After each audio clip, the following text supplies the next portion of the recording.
Hello everyone, this is the Computer Tech Guy, and today we're going to be unboxing the Sapphire R9 285. This is their ITX compact card. So if you're interested in buying this card, check out the link in the description below. AMD.com is where you can get your latest on graphics and GPU, CPUs and stuff like that. So here is the actual graphics card. You're going to get 2 gigabytes of GDDR5. HDMI port. It is UEFI compatible, so if you have Windows 8, it is compatible with, I think, the BIOS or whatever. I'm not really knowledgeable with the UEFI. I'm still on Windows 7, and I use Windows 8 somewhat, but I'm still on Windows 7. It's just a preference. And then you got the overclock edition. This is the overclock edition, and the back. Here's some details if you want to know what they are. Just pause the video and you can read all of that. So let's unbox it. So this card is gonna be perfect, guys, for an ITX build or a micro ATX build, because the card is really small. But for a compact card like this, the card is actually very, very powerful. Like, I'm actually surprised they were able to equip a graphics card that powerful. Like, you can actually pretty much game any game out there with this. So, and on 1080p settings too at that. So here is the driver disc. Don't use this. Go to the Sapphire website and get the latest drivers. So here we got the Sapphire graphics card installation guide. You can also go to AMD.com and then you can get the drivers there too. It's the same thing. Actually, it would be easier if you go to AMD's website. It's just, I like the way it's laid out. Most of these manufacturers don't have their drivers laid out the proper way, and it's a little bit difficult to find. So I would recommend going to AMD.com and getting your drivers there. So here we got your cable, your power cable. It's a 8-pin cable. So you're gonna if for any reason your power supply doesn't have this, then you're gonna use this. So there you go, and here it is. Right there. And let's take out the video card right here. We also, I don't understand why they still include these, but I'll take it off the plastic so you can see what I'm talking about. It's a DVI2 VGA port, and I don't understand why, but I understand if you're really gonna game on a VGA port, guys, then you shouldn't be gaming. I'm sorry to say that, but VGA is pretty much dead nowadays, and you're not gonna get the graphics, especially for this kind of graphics card, guys.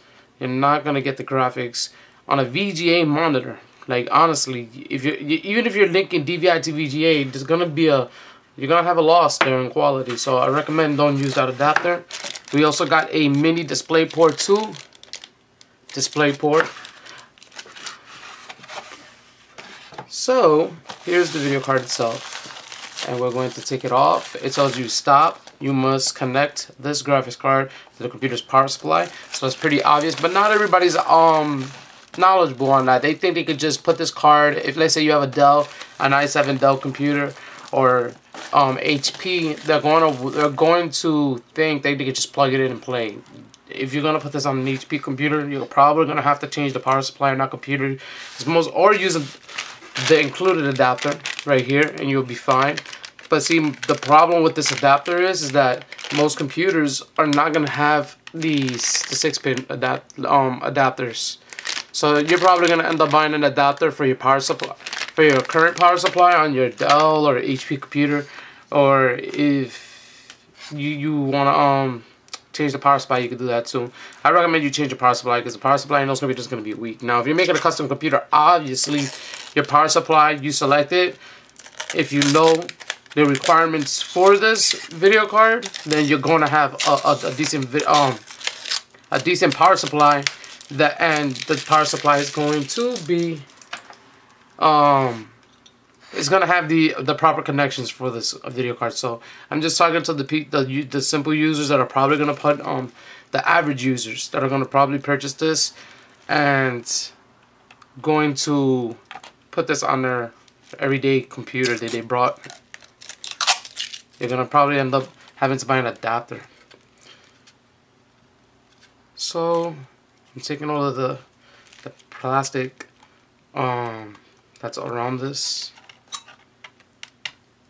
Here we go. So one thing I noticed is that this card is beautiful. It has this metal all over the side right here and then right here too. It has a little a fan right here. I think it's an 80mm fan. I'm not 100% sure on that though. Here we got this. This is the, I'm not 100% sure on this, but I think this is for crossfire. So you don't need a crossfire bridge, you just use this button and it changes the BIOS or something like that.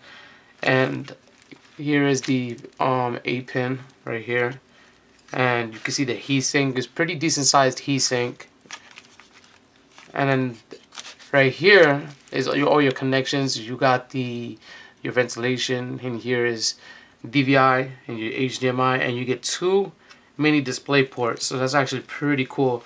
And this the size of this card is going to be actually very good. First thing right here, guys. So here is a Sapphire HD 7950. I think that's the name of the card. And there's a huge difference in the size. You guys can see right there. So there you go. So if you like the video, guys, like the video, comment below, and tell me what you think about the card. I also have the link in the description where you can buy this graphics card. So there you go. Comment, like the video, and subscribe. Peace.